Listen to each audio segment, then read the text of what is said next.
Hi everyone, welcome back to my channel. Today we'll be doing this lovely lady here, and she'll be attending a wedding. She's not a bride, she's a guest, so we're just prepping her to attend that wedding. She requested a very nice glamorous look with popping lips because she's wearing a red dress.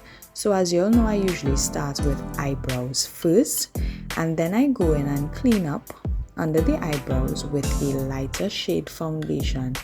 And usually my foundation of choice is the Maybelline Super Stay. That works best for me on all of my clients. I don't have any complaints whatsoever. It gives me a very natural, flawless finish. So that's why I use it across the board.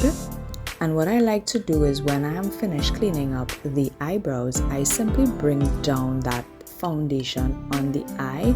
So I also use it as a base for my eyeshadow. And the palette of choice that I'll be using for this eyeshadow look is the Stacey Marie Carnival palette in the extra large. And this palette is so versatile. I use it for my very subtle glam, and I also use it for my very glamorous looks because of how diverse the palette is. Would you believe for the lid color I actually used a no-name loose pigment that I picked up at my beauty supply store, and it is one of the best bronze shimmer loose pigment that I have come across in a very long time.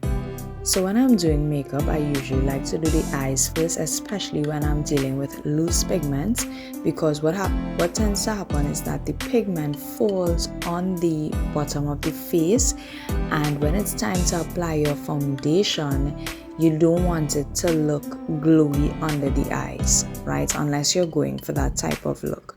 So again, for the face, I'll be using the Maybelline Super Stay foundation.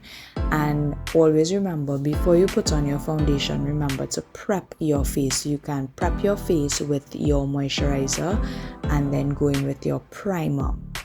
And remember, with your primer, ensure that your primer is dried or when it gets tacky before adding your foundation over it, because what can happen is that your foundation will tend to separate if your primer is not dried properly.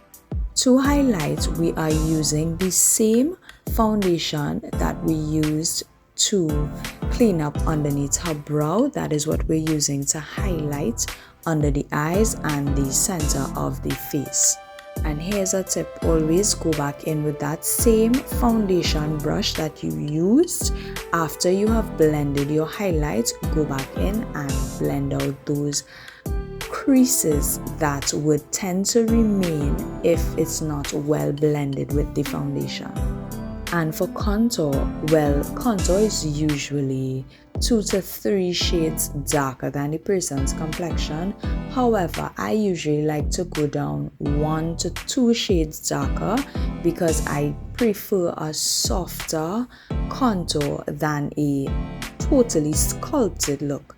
Most of my clients prefer that method, and that is what I just tend to stick to.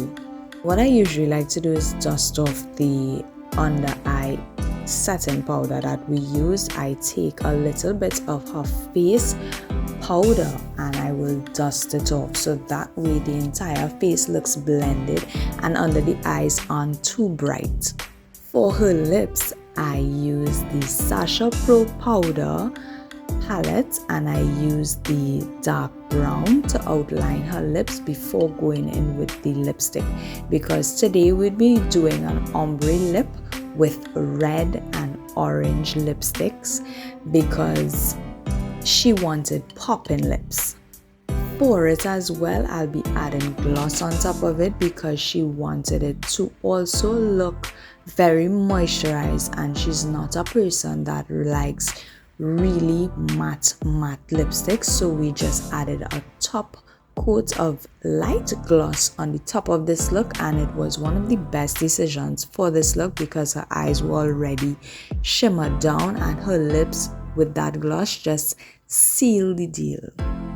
This is one of these looks that is so very easy to replicate, and if you are a red lip girly, I hope you really enjoy this one. As you all can see, she thoroughly enjoyed this look. Here's a closer look at that face beat that we just did.